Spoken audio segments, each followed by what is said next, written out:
This video is brought to you by Squarespace, the best all-in-one platform for all of your website building needs. Hey guys, it's Celestia, and I've been an artist for a long time. More than long enough to have made an embarrassing number of dumb mistakes in the process of learning how to become one, and just in general. I shouldn't say that in the past tense either. I mean, I'm actively still making dumb art mistakes on a near daily basis. Partially because of just who I am as a person, and partially because it's kind of inevitable as you grow and learn. So when a friend sent me a video of art confessions, which was just artists sharing all of their own dumb, embarrassing mistakes, my immediate response was just, this is my calling, this is my time. Finally, a way to turn my artistic incompetence into comedy. It went without saying at that point that my fate was sealed and I had to make my own video and follow in the footsteps of these brave artists, admitting to everything from secretly hating modern art or stealing ideas, to forgetting which side of the hand the thumb was on while live on an art stream. If that last one sounded too specific, it's because that was me. I did that back when I still streamed on Twitch, and I still know at least 2 people who were there and almost definitely remember it, which would be incredibly embarrassing if I were capable of shame, but I'm not. So I may as well use that inability to my advantage and trade my self-respect for views by sharing the rest of the iceberg of art confessions that I have that was just the tip of. Before I shatter any dwindling image any of you might have of me still as a respectable professional artist though, let me take a moment to thank the sponsor of today's video, Squarespace. Squarespace has been supporting the channel for so long now that the jokes about us being married have now been going on for months in the comment section of almost every upload, to the point that people have actually expressed concern that my real-life wife might start getting legitimately bothered by the Duchess Celestia x Squarespace ship, and maybe they should stop. Don't worry, she knows and she thinks it's funny. I, however, don't. I take my marriage to Squarespace very seriously, actually, because I genuinely believe that they're the best website building and hosting platform out there. Having built both my previous Duchess Celestia portfolio site and my now new and improved revamped portfolio site there over the span of many years, that's an opinion that I formed firsthand and have absolute confidence in. They made it so easy that I recommend them to every artist I know looking to build their own. But as wonderful as their portfolio building options are, that's only one of the many types of sites that Squarespace can help you create, with an incredibly wide, versatile library of templates that are perfect for anything you could possibly need. Even better, regardless of what type of site it is, it's just as easy to turn it into an online store as it is to build it, because they offer all of the tools you could possibly need to do so. The ability to manage payments and inventory, handle shipping and fulfillment, and even boost your SEO to help you get more eyes on your site and maximize the number of customers shopping there. It's perfect for selling merch and really any type of physical goods, but it's just as easy to sell services too. Consultations, event management, editing, even art commissions. Their tools make selling anything easy, with a streamlined workflow, built-in appointment scheduling, email marketing tools, and so much more. And your customers have just as many options as you do. They offer all of the most popular payment methods like Klarna, ACH Direct Debit, Apple Pay, Afterpay, and ClearPay, and even allow you the option to send individualized branded invoices to specific clients, so you can start accepting orders from all around the world with just a few clicks. Whether you're an artist in need of a portfolio, an entrepreneur building an online store, a creator setting up an interactive blog, or a small business owner making a landing page, Squarespace is the place to do it. And you can find out yourself by going to squarespace.com to get your own free trial today. And once you've built the perfect site that you're ready to launch, you can get 10% off your first purchase of a website or domain by going to squarespace.com/DuchessCelestia, linked in the description. Thank you so much to Squarespace for sponsoring today's video, and please go check them out. Okay, now let's get into the Celestia shaming with my first art confession. I traced in middle school. A lot. I know, it's groundbreaking stuff. No artist before me has ever committed such an unforgivably egregious crime. Yes, I know almost every artist has traced and lied about it at one point in their lives, and that alone is barely even a confession worth making. But it's the context surrounding this particular instance that makes me cringe remembering it 10 years later. You might think the reason it's so embarrassing for me is that I got caught, and I did, by my mom, but that's not the particular instance that keeps me up at night. No, my greatest shame is the time I didn't get caught. Back in the 6th grade, I was being casually bullied by this kid in my class named Denim. And I say casually bullied because he really didn't put all that much effort in. Not to drag him for not bullying me hard enough, but I wasn't his target so much as he just existed in a constant state of passively bullying everyone who wasn't a popular kid like him, and being about as far from popular as physically possible. That meant me, amongst many others. It was never like super bad or anything. I mean, Denim brand bullying was really more a matter of convenience than directed personal attacks, so so he would just throw surface level insults at whoever happened to be around him at the time to, I don't know, do the middle schooler equivalent of pissing all over the ground to mark his territory like a chihuahua with something to prove. Bad example, actually. He was like a million feet tall, but whatever. Point being, Denim did bully me, but no more than he bullied anyone else, and usually just about trivial stuff like how stupid my clothes were or how deep my voice was. Well, joke's on you, Denim, because the internet mocks me for that every day, so you're not special. Do better. Anyway, Denim and I were seated next to each other in math class because either my teacher hated me or he just realized that the kid would terrorize anyone he put him next to, and there was no avoiding torturing someone with his company. Now, I wasn't one of those I hate math artist kid stereotypes. I've always actually liked it for the most part, but I pretty much doodled in every class regardless of my level of interest, so that's what I was doing. In this case, I had printed out this official art of Inuyasha before leaving for school that morning, because these were the olden days before you could just save a reference picture on your phone, and I had tried and failed to redraw it myself so many times that by math class, I decided to say fuck it and just shove the picture behind a page in my notebook and trace over it, because that's the solution. I don't know, I was 12, I was dumb. Now that I'm 27 and dumb, but in an older, wiser way, I can see the value in doing that to learn how to draw it better myself in the process, so long as I didn't claim that the tracing was not a tracing. But I think we all know that that's exactly what I was planning to do. Actually, honestly, I don't even remember if I was planning to claim that it was my original art that I didn't trace or not. It's been a very long time. But what I do know for sure is that when Denim looked over at what I was doing, saw the drawing of mine but not the printed picture underneath that I was tracing from, and said, "Whoa, that's really cool," there was absolutely no part of me that could bear not to claim it as my own. Like, listen, I didn't like Denim. In fact, I pretty much hated the guy. But he had been so mean to me and treated me like an ant under his shoe for so long that to hear such a genuine, heartfelt compliment from him felt as significant as finally getting an absent father's approval. This absolute asshole that had nothing good to say about anyone just told me my art was good. It was the first nice thing he had ever said to me, and it was about art that I was tracing from a printed picture of a dog demon. After what I'm sure was a full minute of me just staring at him, dumbfounded as my brain struggled to find some kind of a coherent response, I managed to get out some kind of a thank you, to which he replied, "So you actually drew that? Like you didn't trace it?" And I think I actually would have been less tense, frozen, and unable to reply if he asked me if I'd killed a man. I didn't want to lie. I distinctly remember knowing that it was a dick move and I did not want to be that guy. But his compliment had been so sincere and it meant so much to me that I just could not bring myself to come clean. And once I relearned how to speak after my brain briefly stopped functioning, I told him that I had indeed actually drawn it, yes. He gave me this little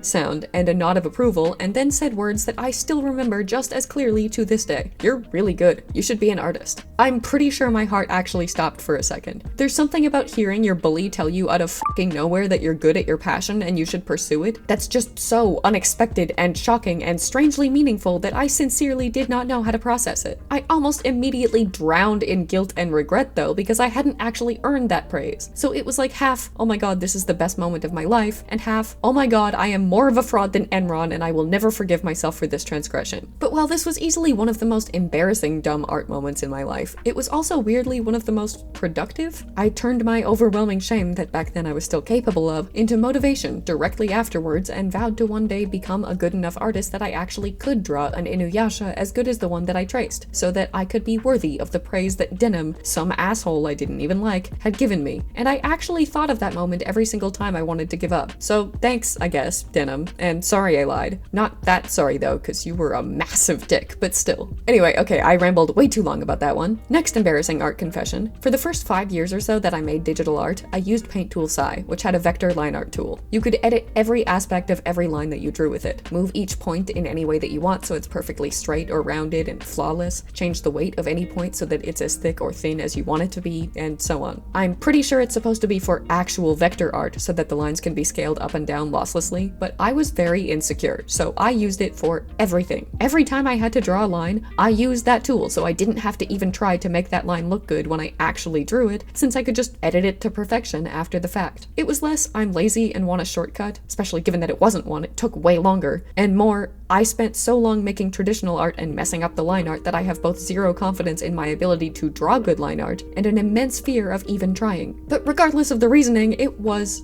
not good. It took so long, like upwards of 10 hours just to finish the line art because I was doing it that way and obsessing over editing it perfectly. And it made me hate doing line art so much that it was almost unbearable because there was almost nothing enjoyable about that particular process, and it was basically pure relentless boredom from beginning to end. Worse though, I relied so heavily on that tool that it became a crutch that I couldn't walk without, so to speak. I could not do line art on my own anymore because my skills at it were so rusty from being so pathologically neglected, and I never confronted my lack of confidence in those line art skills, so my insecurity just grew and grew until it felt completely insurmountable. And don't even get me started on how much it fueled my perfectionism, because I mean, if you can edit every part of a line, it has to be perfect. There's no room for the natural imperfections that come from doing line art manually. But I still wouldn't stop, no matter how much I absolutely fucking hated doing it that way. Even when I switched from Psy to Photoshop, I would still do the line art in Psy so that I could use that tool and then just export the line art to finish the piece in Photoshop after.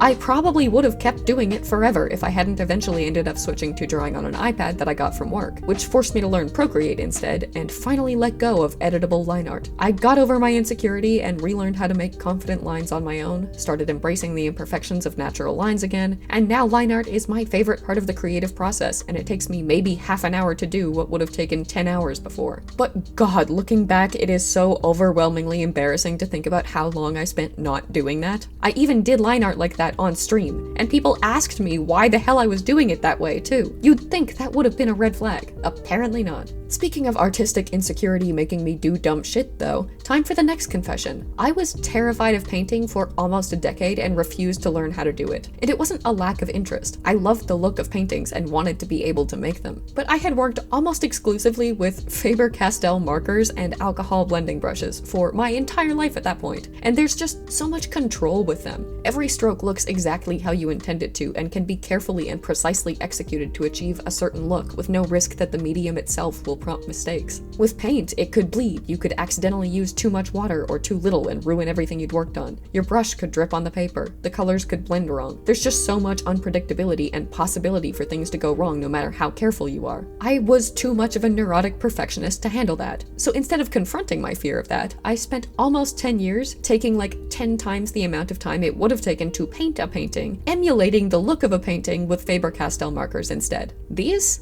would have taken manageable, reasonable amounts of time to make if I had just grown a pair and used some fucking paint. Instead, because I was a complete and utter baby, they took so many hours that I lost count as I decided to use my skill with a completely different medium that was not at all suitable for the subject matter to emulate a different medium that was, rather than just learning how to use that one. Admittedly, I am still proud of how well I actually managed to do that, but deeply embarrassed of why I did it in the first place, especially now that I have pushed past my fear and learned to paint, only to realize that it's actually really fun, a lot easier, at least for projects like that, and all of the things that can go wrong by way of the medium itself are really easy to fix. Okay, now I don't know if the next confession actually counts as a confession at all because you guys have already long since noticed this and called me out for it, but I'm including it anyway if only to answer the many questions I get about why I do it. For my entire 28 years of life, or at least however many of them were spent making digital art, I have adamantly refused to use the bucket tool to fill in color. Could I use a select tool and easily fill in a character's hair or skin or clothes within seconds? Yes. Am I going to? No. I'm gonna color it in manually and take 3 times as long because my brain will not tolerate anything else. So many people have commented things like, you know, you could save yourself a lot of time by just filling in your flat color rather than coloring it all in yourself. And it causes me physical pain to watch you do your flat color by hand like that. And I don't even have a good answer to give any of you. My lizard brain decided a long time ago that it would only get dopamine from coloring everything in manually, and ever since that day, it puts me in such a trance-like state of relaxation that I can't bring myself to utilize common sense for 1 entire minute and stop fucking doing it, even though it takes so much longer that it's beyond impractical, especially when I don't even have that time to spare. If it helps you, it causes me physical pain to watch myself do it too.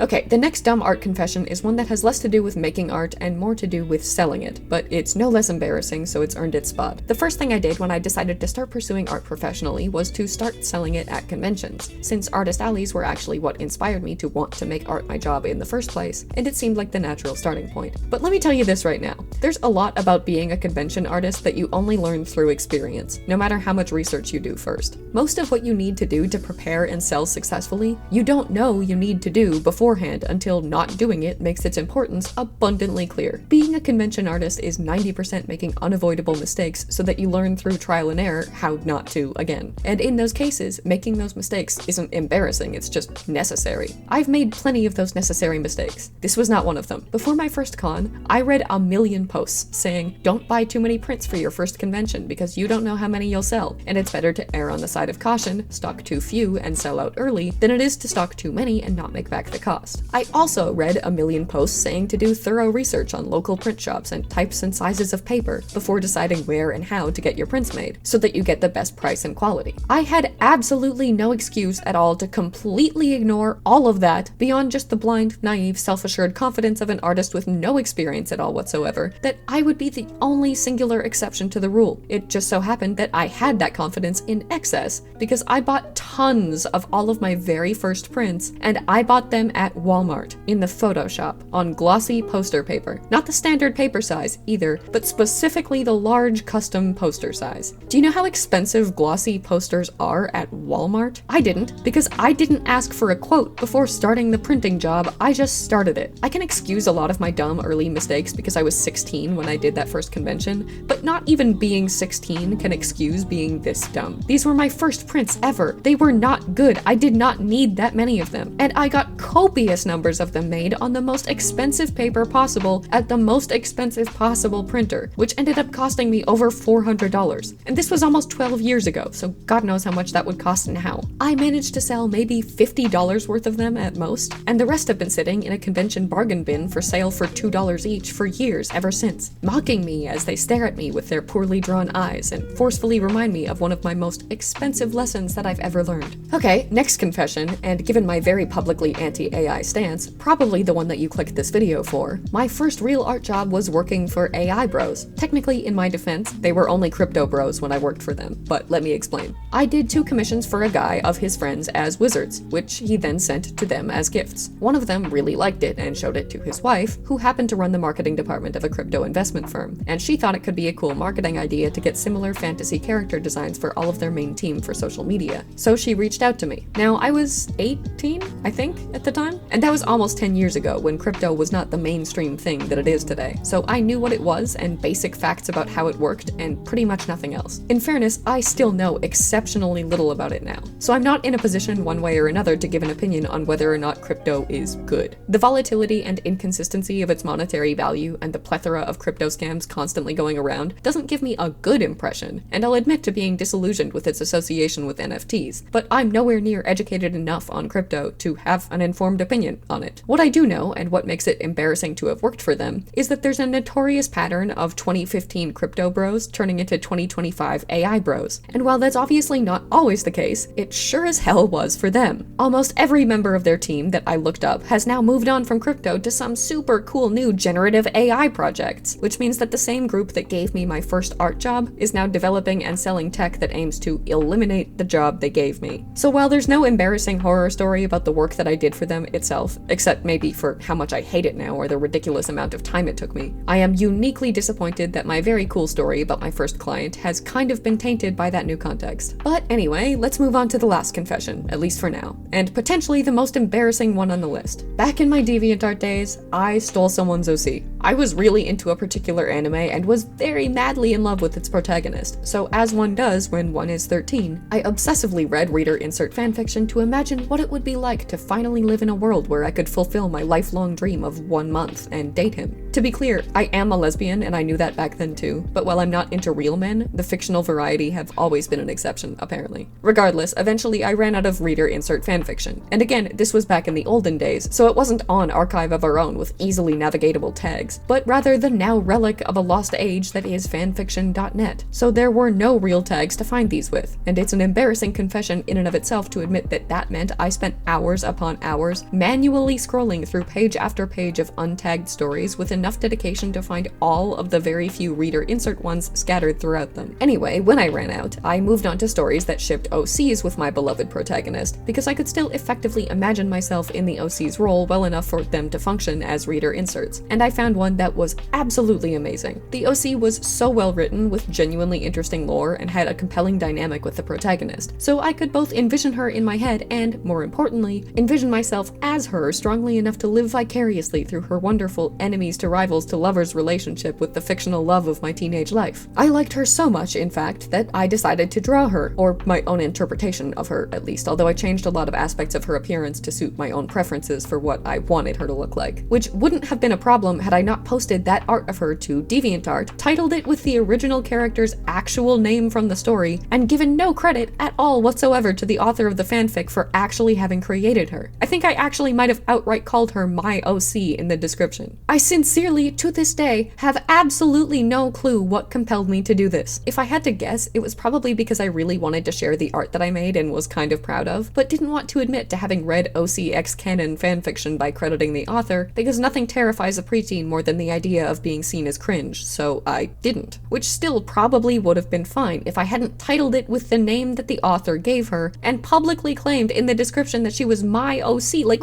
why did I do that? What was even the purpose of me being that much of a dumbass asshole? I would pay a lot of money to be able to just sit my younger self down and actually ask, because I genuinely cannot even begin to speculate. Fortunately, I immediately paid the price for my idiocy, because the author of the fanfiction found it somehow. You know what? Not even somehow. The OC's name was incredibly unique to the point that Googling it would probably only produce two results: her fanfiction and my stupid goddamn deviation with that name as the title, and the unashamed claim that she was, in fact, my own original character. The fact that she didn't find it immediately is more surprising than the fact that she found it at all. Anyway, I got a note on DeviantArt from her, and my stomach immediately dropped so hard that it may as well have fallen directly out of my body, because she was not happy. I wonder why. I don't exactly remember what she said, nor do I remember the excuse that I gave her for why I shamelessly and poorly stole her OC, but I do remember dying like 6 consecutive continuous deaths of embarrassment throughout the entire interaction, even once I'd apologized and we'd resolved things and moved on. I know she accepted the apology, although I don't know why, because she would have been well within her rights to just tell me to go fuck myself as far as I'm concerned, and I am still haunted by embarrassment over the whole thing over a decade later. Once every few months, that OC's name pops into my head as I'm trying to fall asleep, and it all comes flooding back, and I just stare at the ceiling, drowning in cringe at my own inexplicable behavior all over again. I still have the art on an old hard drive too, and I physically cannot look at it without wanting to crawl inside of my own body and die there, if only to never again be perceived by the outside world as that one kid who ripped off an OC she had mentally turned into a self-insert to date a fictional character with in her imagination. I actually can't believe I told you guys that one. I know I said I was incapable of shame, but this one puts it to the test. I'm gonna let that be the last one for now, so that I can take a few business days to sit in the timeout corner and think about what I've done. But if you enjoyed listening to my story time of shame, let me know. I would be happy to share more embarrassing art confessions some other time if you want. In the meantime, please feel free to share your own in the comments, if you're willing. Artists do a lot of dumb things in the process of becoming artists, and hearing them has quickly become one of my favorite pastimes. Besides, at least you know you're not the only one after hearing all of these. Thank you for watching, and I hope you enjoyed today's video. Special thank you as always to channel members Joseph Solomon, TC Pratt, Haruki Saluzzo, Peachy, Kinko James, Art of Amethyst Fable, Extinction Animation, Indy the Hedgehog, Kai the Memer, Jazz, Abyss Reborn, Just Sayori, Stardust, and Angry Shroomish, as well as patrons Batman, Kyle Lowe, Blue Swanson, Jamisha Walker, Alangshi, Kim Yen, Crazy Asar, Gentong, Grayson Xavier, Blah Mage, TC Pratt, Finn, Celine Merriman, Eldritchia, The Stray Dog, Ulura, Greg Noble, Decagon, Jenny Chan, Catbus, Mac, Lucio Majiki, Selena Beebe, Pryday, Totally Shogun, Insomniac Sleep Schedule, Wing Tang Wong, Marie Greer, Potato, Jazz, Voidwalker, Latte Tabby, Christian Cook,